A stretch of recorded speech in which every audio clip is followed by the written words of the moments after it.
이런 시스템이 어떻게 존재하지? 그날 엔비디아에서 진행 중인 AI 언어 처리 프로젝트에서 한국어 데이터를 다루다가 저는 놀라움을 감출 수 없었어요. 수많은 언어 데이터를 처리해본 저로서는 그날 한글이 주는 충격이 잊혀지지 않더군요. 안녕하세요. 저는 엔비디아에서 AI 언어 모델을 개발하는 마크 존슨입니다. 여러분이 잘 아시는 것처럼 AI는 데이터를 기반으로 언어를 학습하죠. 엔비디아의 프로젝트 중 하나는 전 세계 언어들을 AI가 더 쉽게 이해하고 처리할 수 있도록 만드는 일이었어요. 그 중에서도 특히 다양한 언어 데이터를 학습시키는 작업이 핵심이었죠. 하지만 솔직히 말해 영어를 제외한 대부분의 언어는 복잡한 규칙, 방대한 예외들 때문에 처리하는데 골머리를 앓고 있었습니다. 그러던 중 한국어 데이터가 제 손에 들어왔어요. 처음에는 다른 언어들과 마찬가지로 난해할 것이라 생각했지만 시간이 지날수록 한글이 가진 놀라운 규칙성이 눈에 띄기 시작했죠. 한글은 음절이 음소 단위로 나뉘고 그것이 다시 규칙적으로 조합되면서 문자가 완성됩니다. 마치 AI의 모듈화된 코드 구조와 같았어요. 모든 음소가 명확한 규칙을 따르고 그 규칙대로 조합하면 새로운 음절이 완성되는 모습은 마치 효율적인 알고리즘을 짜는 것 같았습니다. 이 점에서 한글은 데이터를 처리하고 학습하는 AI 모델에 완벽히 적합하다고 느꼈죠. 그래서 저는 한국어의 이런 규칙성을 적극적으로 활용해 AI가 더 빠르고 정확하게 언어를 학습할 수 있도록 프로젝트의 한글 기반 학습 모델을 제안하게 됐습니다. 단순히 영어를 기본으로 한 모델보다 한국어의 규칙성을 활용하면 더 적은 데이터로도 더 높은 정확도를 얻을 수 있었거든요. 팀원들은 처음에 제 제안에 반신반의했지만 실험을 거듭할수록 한글이 주는 이점이 명확해졌습니다. 결국 우리는 한글의 구조적 우수성을 AI 학습의 중요한 기반으로 삼아 프로젝트의 한국어 기반 알고리즘을 통합하게 되었어요. 그 결과 한국어가 단순한 언어 이상으로 AI 혁신의 중요한 요소가 될 수 있다는 것을 깨달았죠. 한글의 놀라운 규칙성을 발견한 후 저는 이 언어가 가진 과학적 특성이 우리의 AI 프로젝트에 얼마나 큰 잠재력을 가지고 있는지 확신하게 되었어요. 사실 엔비디아에서는 전 세계 언어 데이터를 다루고 있었지만 대부분의 언어는 불규칙성과 예외가 너무 많아서 AI가 학습하는 데 상당한 시간이 소요되었습니다. 그에 반해 한국어는 완전히 달랐습니다. 한글은 그 창제 원리부터 남다르죠. 일반적인 언어는 시간이 흐르면서 자연스럽게 변형되고 발전했지만 한글은 체계적으로 고안된 문자라는 사실에 놀라지 않을 수 없었어요. 훈민정음을 통해 세종대왕이 백성들을 위해 쉽게 배우고 쓸 수 있도록 설계한 이 한글은 기본적으로 발음의 원리에 따라 만들어졌습니다. 이는 AI의 학습 과정에서 대단한 장점으로 작용했죠. 한글의 자음과 모음은 음성학적 원리를 반영해 그 형태가 결정됩니다. 예를 들어 자음은 발음할 때 혀와 입술이 닿는 위치에 따라 만들어진다는 사실을 알고 계셨나요? 기역, 니은, 미음 등의 자음은 입안의 발음, 기관과 직접적으로 연관이 있어 발음 자체만 보고도 그 모양을 유추할 수 있습니다. 마치 코딩의 기본 논리 구조처럼요. 이것이 AI 언어 처리 모델에 적합했던 이유입니다. AI는 이런 규칙성 있는 패턴을 쉽게 학습하고 그 패턴을 바탕으로 새로운 데이터를 생성하거나 이해할 수 있죠. 프로젝트에 이 사실을 반영하자 우리는 이전에 처리하기 힘들었던 문제들을 한글을 통해 해결할 수 있었습니다. 특히 언어 인식 정확도가 눈에 띄게 향상되었어요. 한국어의 모음과 자음이 독립적이면서도 결합이 가능한 특성 덕분에 AI가 한국어의 발음 구조를 더 쉽게 이해하고 변형할 수 있었어요. 또한 한국어는 영어와 달리 동음이의어가 적고 표준어와 사투리 간의 차이도 명확하게 구분되는 편이어서 AI의 오류율이 크게 줄어들었죠. 사실 다른 언어 데이터를 처리할 때 우리는 불규칙적인 동사 변화, 예외적인 단어 형태, 그리고 복잡한 문법 구조로 인해 큰 어려움을 겪곤 했습니다. 예를 들어 영어의 과거형 규칙만 보더라도 규칙적인 변화형이 있긴 하지만 이레귤러 버브즈 불규칙 동사들이 많아서 AI가 이를 학습하는 데에 상당한 시간이 걸렸습니다. 하지만 한국어는 그 자체가 이미 규칙적이고 기본적인 음소의 결합 원리가 AI에게 최적화된 형태였던 거죠. 한글은 하나의 음소로 시작해서 그것이 모여 한 음절을 이루고 그 음절이 모여 단어와 문장을 만듭니다. 이것이 AI가 쉽게 학습할 수 있는 모듈화된 구조와 닮아 있었어요. 더 놀라운 점은 한글이 가진 상형성이었습니다. 자음과 모음이 어떻게 발음되는지를 직관적으로 알 수 있는 한글의 형태는 AI에게도 그 패턴을 쉽게 인식하게 해주었죠. 이는 다른 언어들, 특히 라틴 문자 기반의 언어들에서는 찾기 힘든 독특한 특징이었습니다. 예를 들어 시옷이라는 글자는 마치 사람의 혀가 윗니에 닿는 모습을 형상화한 것이고 미음은 입의 모양을 나타낸다는 사실을 알았을 때 저는 한글이 단순한 문자가 아닌 인간의 발음을 그대로 시각화한 과학적 시스템이라는 것을 실감할 수 있었습니다.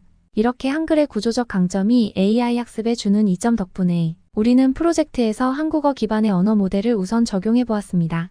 그 결과는 대단했죠. 다른 언어에 비해 한글을 학습한 AI는 빠르게 문법을 이해했고 정확한 발음 인식률을 보여주었습니다. 그리고 다른 언어들을 처리하는 데 있어서도 이 한국어 모델을 바탕으로 더 정교한 패턴을 만들어낼 수 있었습니다. 한글의 창제 이념, 그리고 그 체계적인 구조는 AI의 발전에도 놀라운 가능성을 열어주었어요. 이 과정에서 저는 단순히 새로운 언어를 배우는 것 이상의 경험을 했고, 한글이 얼마나 혁신적인 발명인지 다시 한번 깨닫게 되었죠. 엔비디아의 AI 프로젝트에서 한글은 단순한 문자 이상의 존재였어요. 이것은 정말로 기술과 언어가 만나 혁신을 이룬 사례라 할 수 있었습니다. 프로젝트가 본격적으로 진행되면서 우리는 한국어의 규칙성을 활용해 AI의 언어, 인식 능력을 크게 향상시켰습니다. 한글의 음소 조합 원리와 과학적 구조 덕분에 AI가 한국어를 매우 빠르게 이해하고 처리할 수 있었죠. 사실 여기까진 완벽했어요. 하지만 예상치 못한 작은 해프닝이 발생하면서 저희 팀은 한글이 주는 또 다른 매력을 깨닫게 되었습니다. 그날은 프로젝트 테스트가 한창이었어요. 우리는 새로운 한국어 데이터셋을 AI에 학습시키고 그 성능을 평가하는 중이었습니다. 테스트 과정에서 AI가 한국어로 된 문장을 듣고 텍스트로 변환하는 작업이 주어졌죠. 그런데 테스트 도중 갑자기 AI가 자꾸만 한국어로 된 문장을 엉뚱하게 번역하기 시작한 거예요. 예를 들어 강아지가 산책을 좋아해요. 라는 문장이 AI의 텍스트 변환 결과에서는 가나다라마바사 아자차카 타파 같은 말도 안 되는 문장으로 나왔습니다. 처음에는 팀원들 모두 의아했죠. 도대체 무슨 일이 일어난 거지? 저는 코드를 다시 한번 확인했지만 논리적으로는 전혀 문제가 없었어요. 그때 한 한국인 엔지니어가 갑자기 크게 웃으면서 말했어요. 아, 이거 한글 자음 모음표 문제네요. 그 말을 듣고 저는 순간 멍해졌습니다. 한글 자모표? 그게 뭔가 했더니 한글을 처음 배우는 어린이들이 자주 사용하는 가나다라마바사로 이어지는 자음과 모음의 배열표였던 거예요. 알고 보니 우리의 AI 모델이 학습하는 데이터셋에서 실수로 연습용 자모표가 포함된 파일을 학습한 거였죠. 즉 AI가 학습해야 할 실제 문장 대신 자모표에 나오는 기억, 니은, 디귿부터 학까지 반복적인 문자 데이터를 학습했던 거예요. 이로 인해 AI는 실제 문장보다 그 단순한 자모표를 더 중요한 정보로 학습했고, 그 결과 어떤 문장이 입력되더라도 자음과 모음이 엉뚱하게 나열된 텍스트를 출력하기 시작한 거였죠. 상황이 이해되자 모두들 한바탕 웃음을 터뜨렸습니다. 한국어를 처음 접하는 AI가 글자 대신 단순한 자모표만을 외우고 있었던 셈이었죠. 마치 어린아이가 알파벳을 배우기 시작하면서 A, B, C, D를 계속 반복하듯이요. 이 해프닝을 통해 우리는 AI가 얼마나 기계적으로 학습하는지, 그리고 학습 데이터가 얼마나 중요한지 다시 한번 깨달았습니다. 그 후 데이터셋을 수정하고 AI에게 올바른 문장 데이터를 다시 학습시키면서 문제는 해결됐죠. 다행히 이후에는 AI가 정상적으로 한국어 문장을 이해하고 변환할 수 있었습니다. 하지만 그 사건 이후로 저희 팀에서는 가나다라마바사가 하나의 유머 코드처럼 자리 잡았어요. 프로젝트 중간에 자주 가나다라마바사 문제가 다시 생긴 건 아니겠지? 라며 서로 농담을 주고받곤 했죠. 그리고 한 가지 깨달은 점이 있었는데, 한글은 비록 AI에게 처음엔 오해를 불러일으킬 수 있었지만 그만큼 간결하고 규칙적이어서 쉽게 학습될 수 있는 언어라는 점이었습니다. 자모가 음절로, 음절이 문장으로 빠르게 확장되니 AI도 금방 적응하더군요. 이 작은 해프닝은 우리에게 한글의 위대함을 또 다른 방식으로 깨닫게 해준 계기였습니다. 단순한 자음과 모음표가 이렇게 AI를 혼란스럽게 만들 수 있다니 한글의 독창성에 다시 한번 놀랄 수밖에 없었죠. 하지만 그와 동시에 이러한 간단한 조합들이 AI에게 놀라운 학습 능력을 제공해준다는 점에서 한글의 효율성을 다시금 느낄 수 있었습니다.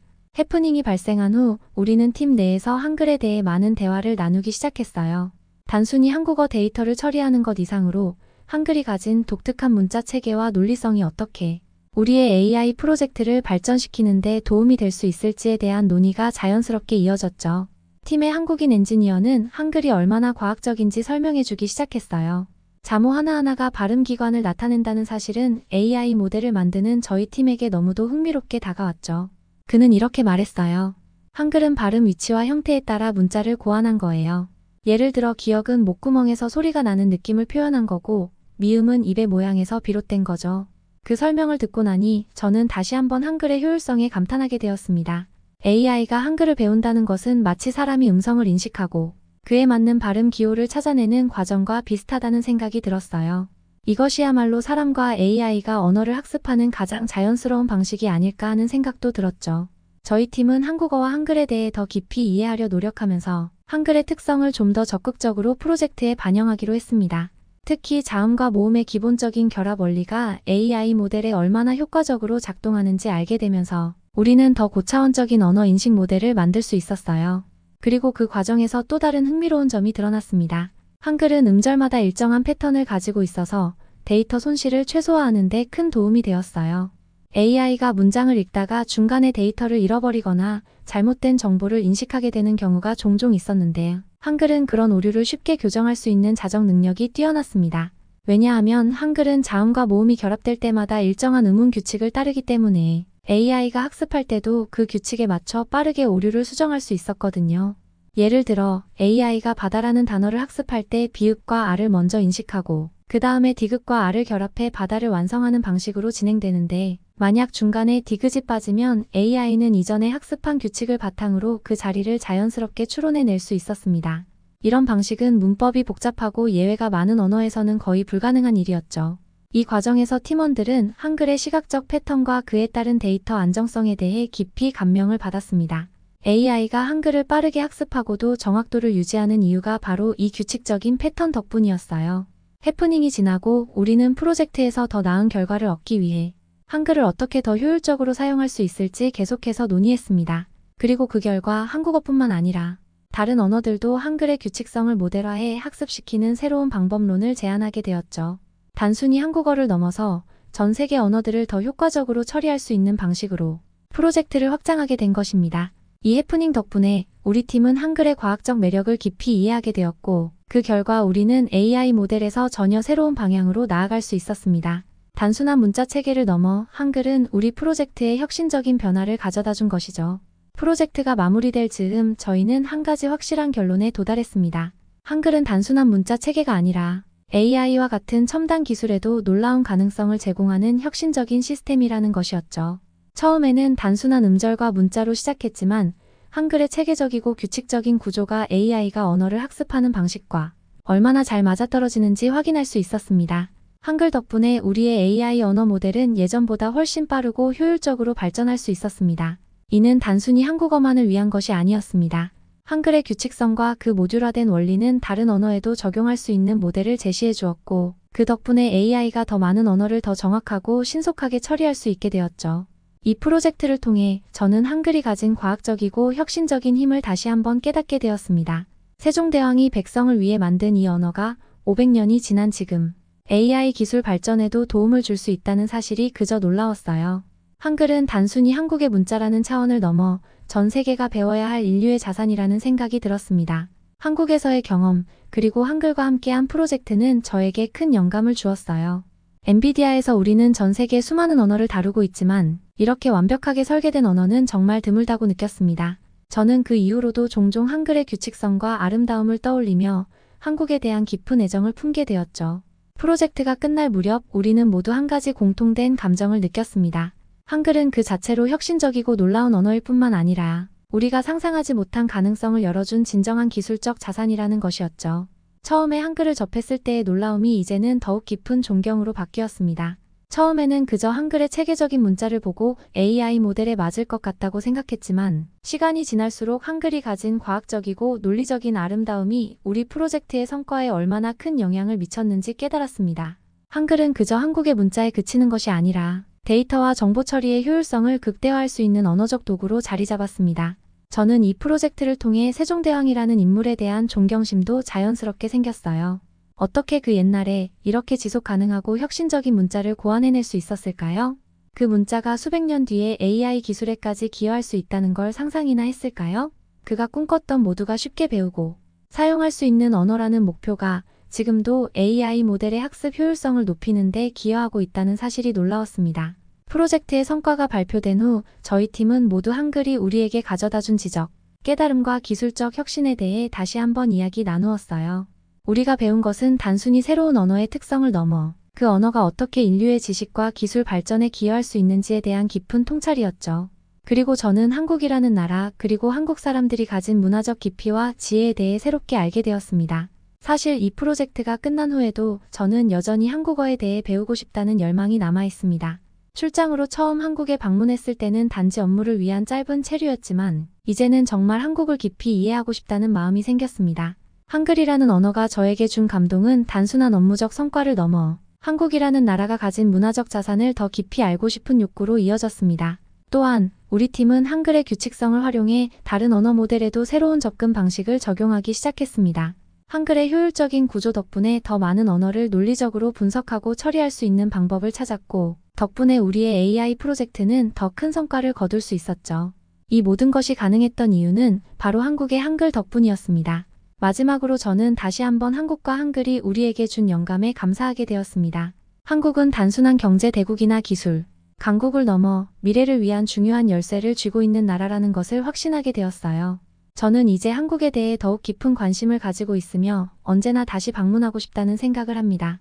프로젝트가 끝난 후 한국을 다시 방문할 기회가 생긴다면 이번에는 단순히 출장 목적이 아니라 한글을 더 배우고 한국 문화를 더 경험하고 싶은 마음이 생겼습니다. 그리고 이 경험을 통해 전 세계 다른 사람들도 한국의 위대함과 한글의 혁신성을 알아가길 바라게 되었습니다. 한국은 단순히 과거의 역사를 자랑하는 나라가 아니라 지금도 미래를 이끌어 나가는 혁신의 중심에 서 있는 나라라는 것을 저는 이제 확실히 알게 되었습니다. 이 경험을 여러분과 공유할 수 있어 기쁩니다. 한국과 한글이 저희 프로젝트에 얼마나 큰 영향을 주었는지 이제 저희는 분명히 알게 되었고, 그 덕분에 한글과 한국은 제게 단순한 일회성 기억이 아닌 평생의 존경과 영감을 주는 존재가 되었습니다. 여러분도 한국과 한글이 어떻게 세계에 기여할 수 있는지를 직접 경험할 수 있는 기회가 있기를 바랍니다. 저희의 프로젝트 이야기를 들어주셔서 정말 감사합니다. 앞으로도 한국과 관련된 더 많은 이야기를 들려드리겠습니다. 이 이야기가 여러분에게 조금이나마 공감이 되셨길 바래요. 댓글로 여러분의 이야기도 들려주세요. 그리고 이 영상이 좋았다면 대한의 위상 채널 좋아요와 구독 꼭 눌러주세요. 앞으로도 더 많은 이야기들을 나눌 테니까 기대해주세요.